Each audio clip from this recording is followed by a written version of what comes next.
बोले भगवान महावीर स्वामी की, आचार्य कुंद कुंद स्वामी की, आचार्य गुरुवर विद्यासागर मुनि महाराज की।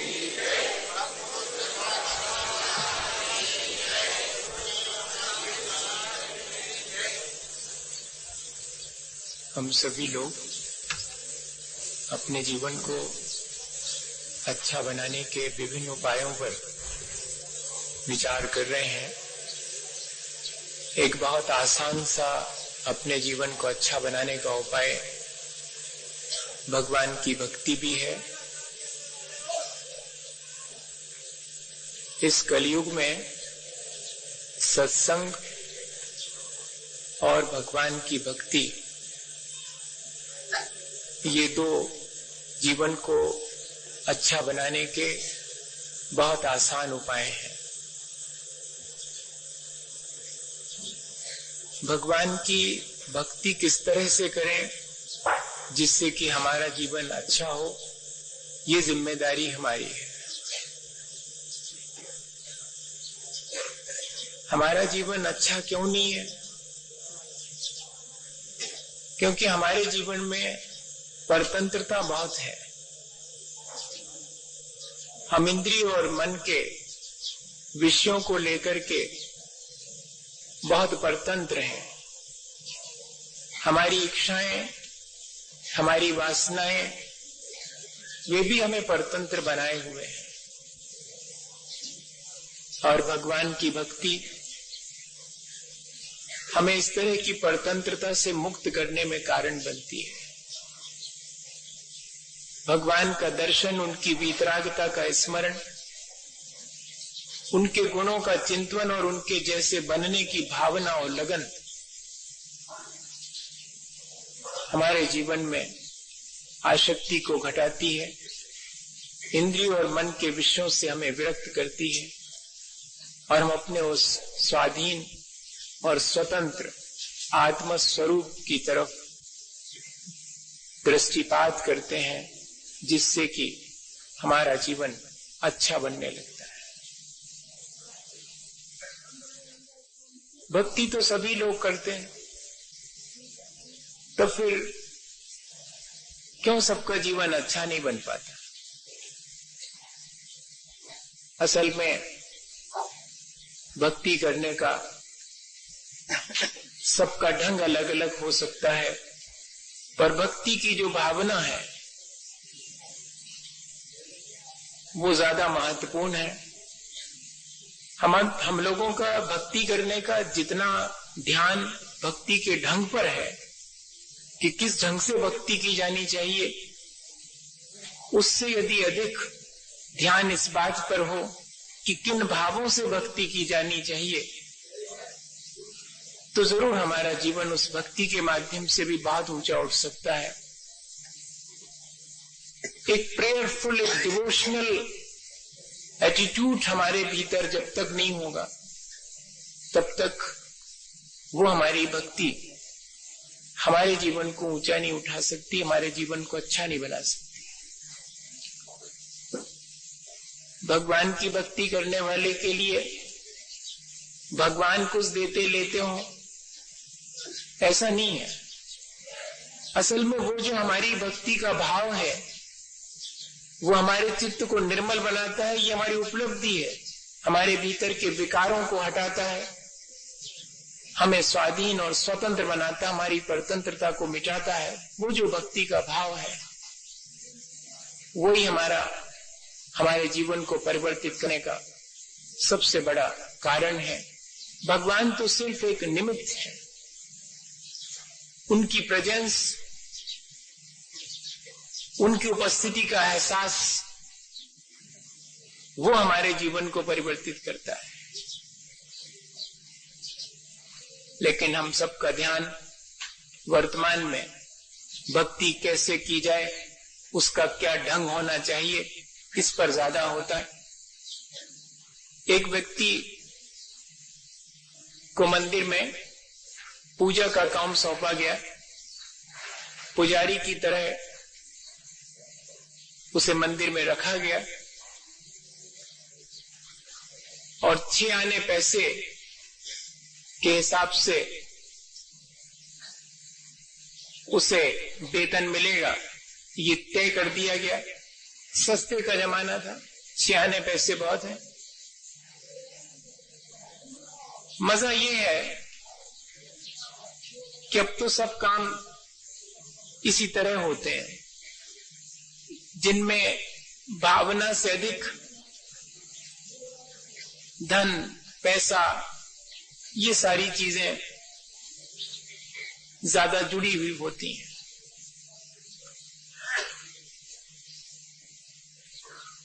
क्या स्थिति हम लोगों की है, किस समय से हम गुजर रहे हैं जहां की भगवान की पूजा करने के लिए भी एक व्यक्ति को पैसा देकर के अपॉइंट करना पड़ता है। कल के दिन ऐसा ना हो कि हमारी तरफ से तुम उपवास कर लेना, हमसे एक एक उपवास का 100-100 रुपए ले लेना और उसका फल हमें मिल जाएगा। कल के दिन व्रत नियम भी कोई हमारी तरफ से पालन कर लेगा। आज तो कोई हमारी तरफ से पूजा कर देता है भगवान की और उसका फल हमें मिल जाता है। क्या ऐसा संभव है? अपने किए ही अपना उत्थान होता है भैया, दूसरे के किए तो उसका उत्थान होगा। सबको अपने अपने जीवन को अच्छा बनाने के लिए स्वयं अपना पुरुषार्थ करना होगा। फिर भी मंदिर की व्यवस्था थी, पुजारी जी को रख दिया गया, लेकिन 10-15 दिन ही पूजा का काम चला और फिर शिकायत आना शुरू हुई।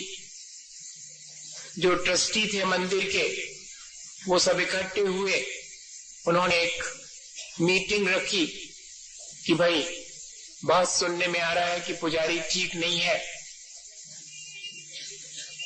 अलग करना पड़ेगा। लेकिन इससे पहले कि अलग करें, देख तो लें कि उसकी क्या कमी है, क्या गलती वो कर रहा है। तो वैसे तो उनको फुर्सत नहीं मिलती थी सुबह से पूजा के समय, लेकिन अब चूंकि पूजा करने वाले की गलतियां देखना है, इसलिए पूजा देखने आना पड़ेगा। पूजा करने के लिए वक्त नहीं है, नहीं तो सुबह से आ जाते तो पुजारी जी को रखना पड़ता। लेकिन अब पुजारी जी पूजा में गलती कर रहे हैं, ये देखने के लिए तो ट्रस्टीज को भी आना पड़ेगा।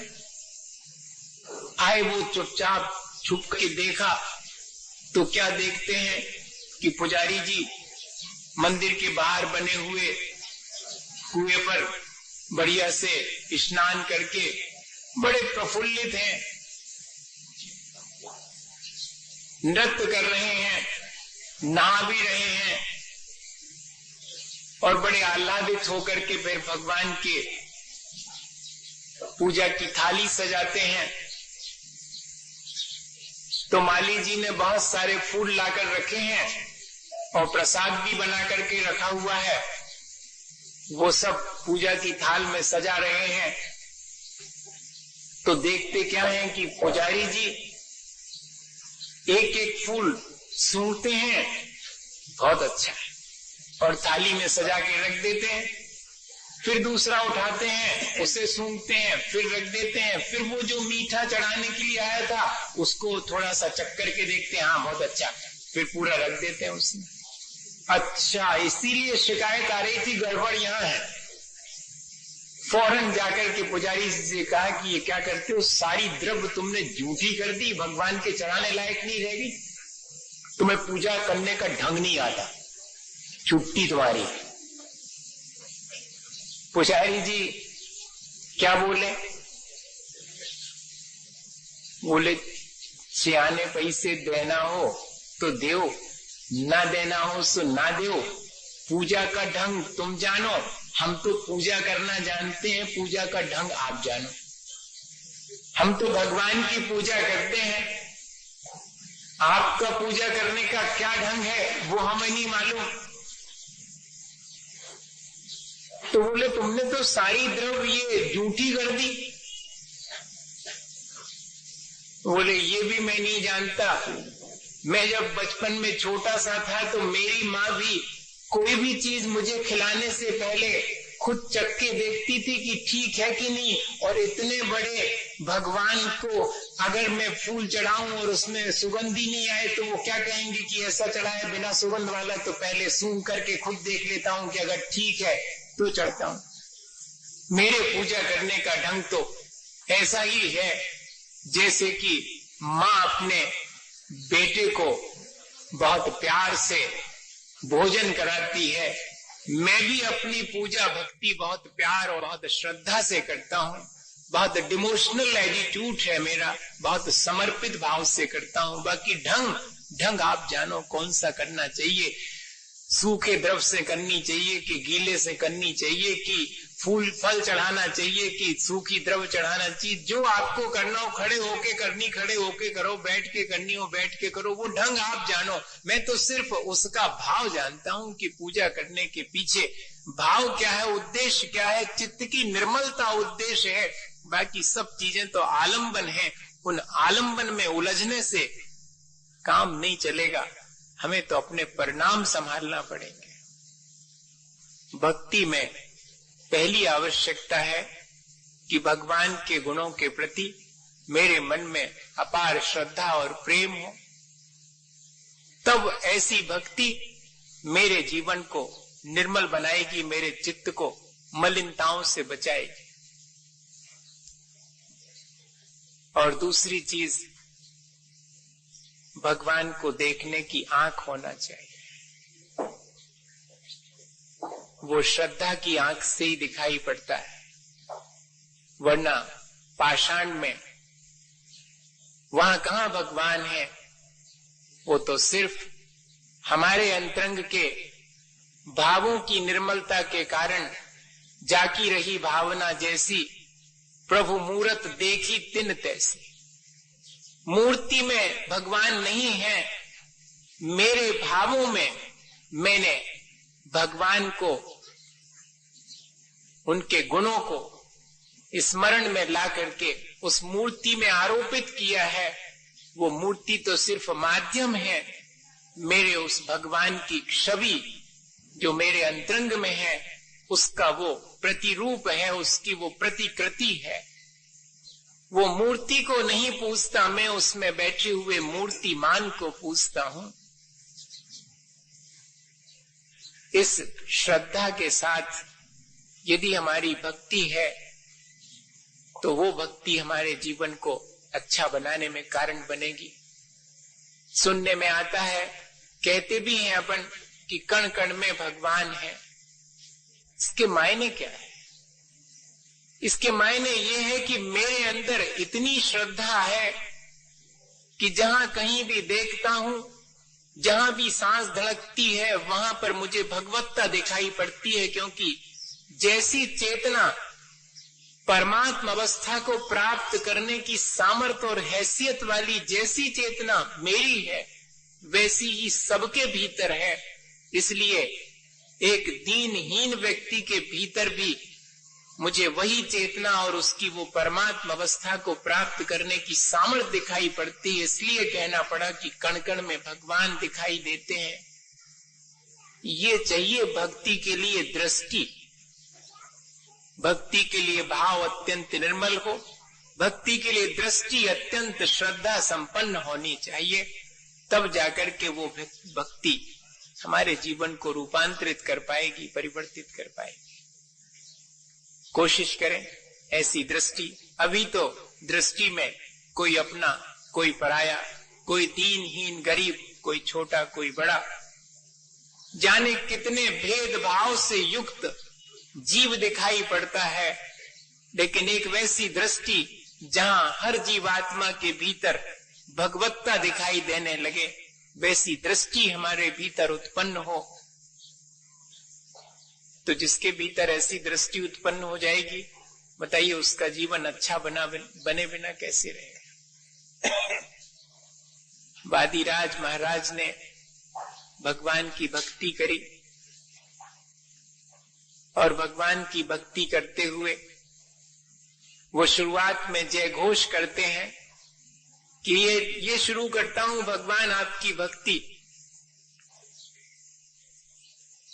मेरे कर्मों के बंधन से मैं आपकी भक्ति के माध्यम से मुक्त हो जाऊंगा, तब और कौन सा संसार का दुख है जो कि मेरे जीवन में शेष रह जाएगा। इतनी अपार श्रद्धा और इतने दृढ़ आत्मविश्वास के साथ वे भक्ति शुरू करते हैं, क्योंकि उनके पास वो दृष्टि है, वो देख पा रहे हैं भगवान के स्वरूप के जैसा ही मेरा स्वरूप है, प्राणी मात्र के भीतर भी वही आत्मा विद्यमान है। ऐसी दृष्टि के कारण वो इतने आत्मविश्वास से भर करके कह रहे हैं कि मैं चाहूं तो आपकी भक्ति के द्वारा ऐसी दृष्टि प्राप्त करके अपने सारे विकारों को, अपने सारे कर्मों को हटा करके और संसार के दुखों से मुक्त हो सकता हूं। और आगे कहते हैं, ज्योति रूपम दुरित निवाह ध्वांत विध्वंस हेतुम तामेवाहुर जिनवर चिरम तत्व विद्या वियुक्ता चेतो वासे भवसी चमम स्वार मुद्भास मानस तस्मिन नमः कदमिव तमो वस्तु तो वस्तु में। हे भगवान, मैंने बहुत बड़े बड़े महान आत्माओं से ये कहते सुना है कि आप ज्योति रूप हैं, दुरित निवाह ध्वांत विध्वंस हेतुम, और ऐसे ज्योति स्वरूप हैं जो हमारे भीतर के पाप रूपी अंधकार को नष्ट करने वाला है। ये जो सूरज की रोशनी है वो तो संसार में फैले हुए रात्रि के अंधकार को दूर करने में कारण बनता है, लेकिन आप उस ज्योति रूप हैं जो हम सबके चित्त में बैठे हुए विकार के अंधकार को, पाप के अंधकार को दूर करने में सहायक है। ये मैं कह नहीं रहा हूं, ये तो मैंने सुना है, बहुत बहुत महान लोगों से सुना है। मैंने तो सिर्फ इतना किया है भगवान कि चेतो वासे भवसी चमम, आपको अपने हृदय में बिठा लिया है। भक्ति में तीसरी जरूरत है भगवान के प्रति इतनी निकटता का एहसास हो कि मानो वे हमारे ही अंतरंग में आकर विराजे हैं। भगवान अंतरंग में आके विराजेंगे, इसके मायने बहुत फिजिकल एग्जिस्टेंस नहीं है। वो जो भगवान की गुणवत्ता है, वो जो उनकी वीतरागता है, वो मेरे भीतर भी प्रकट हो जावे तो मानो भगवान मेरे ही अंदर आकर के विराज गए हैं। वहां आशय ये लेना चाहिए। और कह रहे हैं वादिराज महाराज की चेतो वासे भवसी चमम स्फारम उद्भासम मानस, आप मेरे हृदय में आकर के प्रकाशमान हो रहे हैं, तब बताइएगा मेरे अंदर पाप रूपी अंधकार रहेगा कैसे। मेरा चित्त उस पाप से मुक्त हो जाएगा जिसके कारण संसार के दुख भोगना पड़ते हैं। तो मैं सारे संताप से ही मुक्त हो जाऊंगा अगर मेरे भीतर का पाप का अंधकार नष्ट हो जावे, मुझे भी ज्ञान की ज्योति प्राप्त हो जाएगी। तो फिर कहां इस संसार का कोई दुख मेरे जीवन में शेष रहेगा। इतने आत्मविश्वास के साथ, इतनी भगवान से निकटता महसूस कर रहे हैं, एक दृष्टि उनके पास है, एक भाव उनके पास है। हम भी चाहें तो अपने भावों को भगवान की भक्ति के योग्य बनाएं, अपनी दृष्टि को निर्मल बनाएं जिसमें कि सब दूर भगवत्ता दिखाई पड़ सके, और अपने ही अंतरंग में उस भगवत्ता की प्रेजेंस फील कर सकें, उसके होने का एहसास हमारे भीतर हो, उससे निकटता का एहसास हमारे भीतर हो। फिर देखिएगा ये सारी चीजें हमारे जीवन को कितना अच्छा बनाती हैं और हमें संसार के दुखों से मुक्त करने में हमारी मदद करती हैं। होना चाहिए हमारे अंदर दृष्टि, भावों की निर्मलता। तर्क वितर्क से भक्ति का कोई संबंध नहीं है। ऐसा करने से ऐसा होगा, ऐसा करने से ऐसा होगा। यह सब संसार का हिसाब किताब भक्ति के क्षेत्र में नहीं चलता भैया। फूल चढ़ाने से ज्यादा लाभ मिलेगा या कि चावल चढ़ाने से, वो खड़े होके पूजा करने से ज्यादा लाभ मिलेगा कि बैठकर करने से, इससे ज्यादा फर्क नहीं पड़ता। फर्क तो मेरे अपने भावों से, मेरी दृष्टि से और भगवत्ता के एहसास से पड़ता है। इसलिए ज्यादा कंसंट्रेशन हमारा इन चीजों पे होना चाहिए। जिसका इन चीजों की तरफ ज्यादा ध्यान है, बाकी चीजें अपने आप व्यवस्थित हो जाती हैं। जिसका अंतरंग जितना संभला होता है, उसका बाह्य जीवन संभले बिना नहीं रहता। पर हम बाहर से अपने जीवन को संभालने का प्रयत्न करते हैं और भीतर कहीं चूक रही आती है। हमें उसे भी ध्यान में रखना चाहिए कि बाहर हम जितना अपने जीवन को संभालने के लिए उपाय करते हैं, काश उतना ही हमारे अंतरंग को भी हम संभालें और ज्यादा तर्क वितर्क में, होशियारी में न पड़ करके अत्यंत सहज सरल भाव से भगवान की भक्ति करें। एक व्यक्ति को गांव में लॉटरी खुली। आती तो हंसी है इस उदाहरण में, लेकिन है बड़ा महत्वपूर्ण उदाहरण। उसको लॉटरी खुली, छोटा सा तो गांव था, और लोगों को जब मालूम पड़ा कि उस बिल्कुल नासमझ आदमी को लॉटरी खुल गई, तो लोगों ने उससे पूछा कि क्यों, ये जो 49 नंबर खुला है, इसका आइडिया तुम्हारे मन में कैसे आया? उसने कहा इसमें क्या है, मुझे एक सपना आया था। तो लोगों ने कहा अच्छा, तुम्हें टिकट खरीदने से पहले और सपना आया था? उसने कहा कि हाँ। तो क्या दिखा था तुम्हें स्वप्न में? बोले कुछ नहीं, एक खेल चल रहा था स्वप्न में, स्टेज बना हुआ था, उसमें 7 लोग इधर खड़े थे, 7 लोग इधर खड़े थे, फिर उनके बीच में और 7 लोग आके खड़े हो गए। इस तरह से 7 लोगों की 7 लाइन लगी। नंबर 79 खुला था, 49 नहीं, 79। तो बोले बस जैसे ही मैंने देखा कि 7 की 7 लाइन लगी हैं, मैंने फौरन हिसाब लगाया कि 7 में 7 का गुणा करने से 79 आएंगे, और मैंने नंबर लगा दिया। उसने कहा, सबने कहा हो तो तुम बुद्धू, 7 में 7 का गुणा करने से 79 नहीं आते कभी। तो उसने कहा कि ठीक है, आप लोग बने रहो गणतज्ञ, इनाम तो हमें मिली, लॉटरी तो हमारी खुली, होते होंगे आपके घर में 49, हमारे तो 7 में 7 गुणा करने से 79 आए थे, सो हमने लगा दिए। ये उदाहरण पढ़ करके हंसी आती है उसकी गैर बुद्धिमानी पर,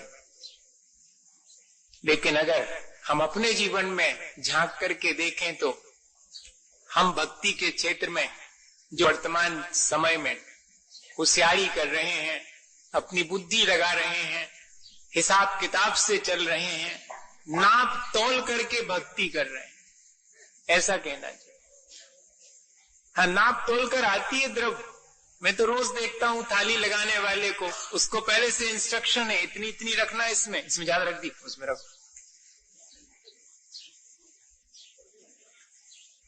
थाली लगाते हैं तब भी उसका तय है कि इतनी द्रव्य धुलेगी, इससे ज्यादा नहीं धुल सकती, इससे ज्यादा नहीं चढ़ेगी, क्योंकि हिसाब तय है, क्योंकि इतनी द्रव्य का इतना खर्चा आता है, वो ट्रस्टीज ने उतना ही दिया है, उतने की चढ़ाना पड़ेगी। उतने में अगर आपका भाव खुआ भर करके चढ़ाने का, तो नहीं, आप तो उतने ही चढ़ाओ, बस ऐसी।